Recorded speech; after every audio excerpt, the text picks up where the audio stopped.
Queridos irmãos e amigos, desejo que a paz do Senhor Jesus esteja sobre cada vida e em cada coração. Gostaria hoje de fazer uma breve reflexão com os irmãos sobre a religião certa.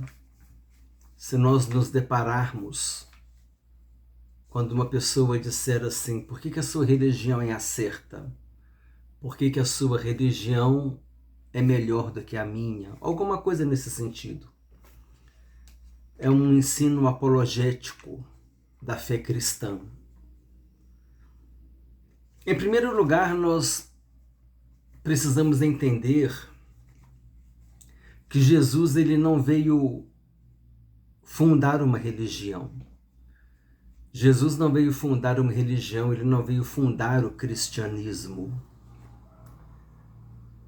Nós temos conhecimento em Atos capítulo 11, versículo 26, que em Antioquia da Síria, os apóstolos foram chamados pela primeira vez cristãos. A partir daí, com o desenvolvimento da história do Império Romano, os cristãos, assim, aqueles que professavam a doutrina dos apóstolos, a doutrina bíblica, né? Eles começaram a ser chamados de cristãos. E esse conjunto de ensinos da doutrina bíblica, da doutrina dos apóstolos, e o conjunto de ensinos daquilo que Jesus ensinou, os apóstolos ensinaram, aquela prática daquela religião, vamos assim dizer, começou a ser chamado de cristianismo. Então, cristianismo foi uma nomenclatura que deram aquele conjunto de ensinos, de ensinos dos apóstolos, né, a respeito de Jesus, baseado nos evangelhos, baseado no Novo Testamento. Então, os apóstolos foram chamados de cristãos, e de cristãos veio essa denominação cristianismo. Então, fica-se entendido que a palavra que cristianismo é uma religião, né, que está baseada na Bíblia, mas é por causa dos ensinos do cristianismo, dos ensinos dos apóstolos. Mas cristianismo não foi uma religião que Jesus veio fundar. Ah, Jesus foi o fundador do cristianismo. Não existe isso. Mas a evolução histórica foi essa. Os apóstolos foram chamados cristãos pela primeira vez em Antioquia da Síria. Aí depois o ensino dos apóstolos foi entendido como um conjunto das doutrinas dos apóstolos, né? Foi conhecido como cristianismo, e todo aquele que pratica essas doutrinas é chamado de cristão, e é entendido que a religião é o cristianismo. Pois bem, então vamos enxergar dessa maneira, que cristianismo é a religião. Nós sabemos que religião é Jesus. Jesus é quem nos religa a Deus. Se nós analisarmos a palavra religião, se nós analisarmos sobre essa óptica, né, de religar, Jesus é quem nos religa a Deus. Vem do latim, né, ligar novamente. Se a gente fizer análise sobre essa óptica, né, do significado da palavra religião, seria ligar novamente. É Jesus quem nos liga novamente. Isaías diz que os nossos pecados nos separam de Deus. Mas Jesus perdoa os nossos pecados. Então, quando Jesus nos perdoa os pecados, aquela separação já não existe mais. Então, agora nós podemos ter comunhão com Deus. Podemos ter vida com Deus. Então, partindo desse princípio, Jesus é a nossa religião. Mas analisando sobre o foco de que o cristianismo é religião, nós podemos dizer assim: nós sabemos que existem várias religiões, né? Vários ismos por aí, não é? Há vários ismos por aí. Um deles é o cristianismo. E nós sabemos que só o cristianismo apresenta um Deus que veio em busca do homem. Nas religiões, o homem busca a Deus ou busca uma divindade. No cristianismo, Deus veio em busca do homem. Jesus veio buscar e salvar aquilo que se havia perdido. Nós estávamos perdidos em nossos pecados, em nossos delitos. E Jesus veio nos salvar, graças a Deus. Jesus disse em Lucas 19, versículo 10, o contexto dessa passagem é a história de Zaqueu. Jesus disse: o Filho do Homem veio buscar e salvar o que se havia perdido. Estávamos mortos em nossos pecados e delitos, estávamos perdidos. Jesus veio em nosso resgate. Então, a única religião, vamos assim dizer, que apresenta um Deus que vem em busca do homem é o cristianismo.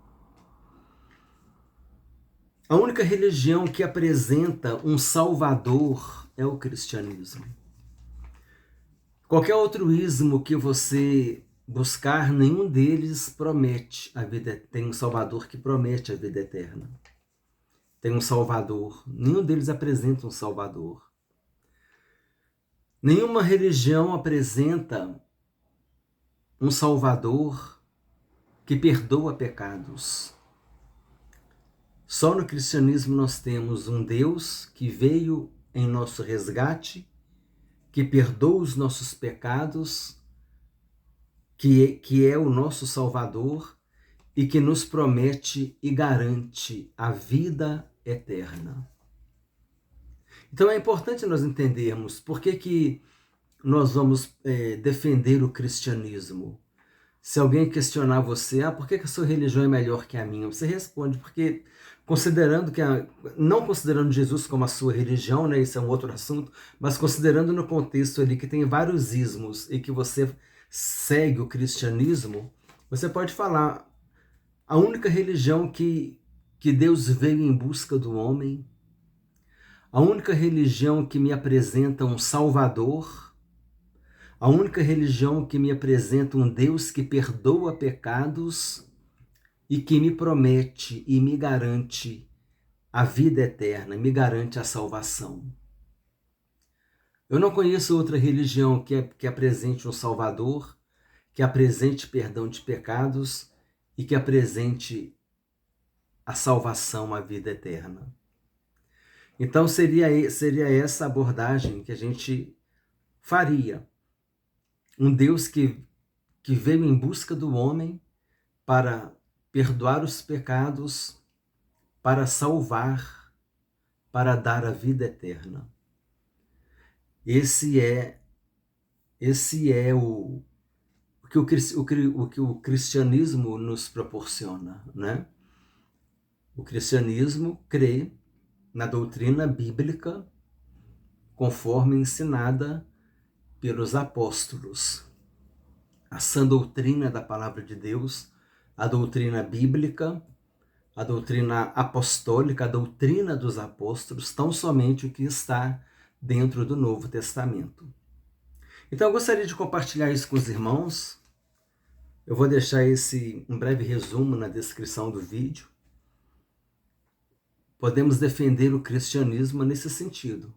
É uma religião que Deus veio em busca do homem e ela apresenta um Salvador que perdoa os pecados e garante a vida eterna. Jesus veio em busca daquilo que estava perdido. Jesus disse, quando ele curou aquele paralítico, ele disse, para que saibais que o Filho do Homem tem autoridade para perdoar pecados, disse ao paralítico, levanta-te e anda. E Jesus disse, para as minhas ovelhas eu dou a vida eterna. Jesus garante o perdão dos pecados, garante a vida eterna, garante a salvação. Então essa é essa mensagem que eu gostaria de deixar para os irmãos, uma palavra de ensino a respeito do cristianismo, um Deus que veio em busca do homem, apresenta um Salvador que perdoa os pecados e que garante a vida eterna. E esse Salvador é Jesus Cristo. Por isso, se você ainda não tomou a decisão de receber Jesus em tua vida como teu único Senhor e suficiente Salvador, faça isso hoje. Não deixe para amanhã a decisão mais importante da tua vida, porque essa decisão é uma decisão que vai definir o teu destino eterno, o céu ou o inferno. Paulo nos ensina, o apóstolo Paulo diz: eis agora o tempo sobremodo oportuno, eis agora o dia da salvação, amanhã não nos pertence. O amanhã não nos pertence. Hoje é o dia da salvação. Receba hoje Jesus em tua vida como teu único Senhor e suficiente Salvador e tenha o direito à vida eterna pela fé em Jesus Cristo. Desejo que Deus te abençoe ricamente em nome do Senhor Jesus Cristo.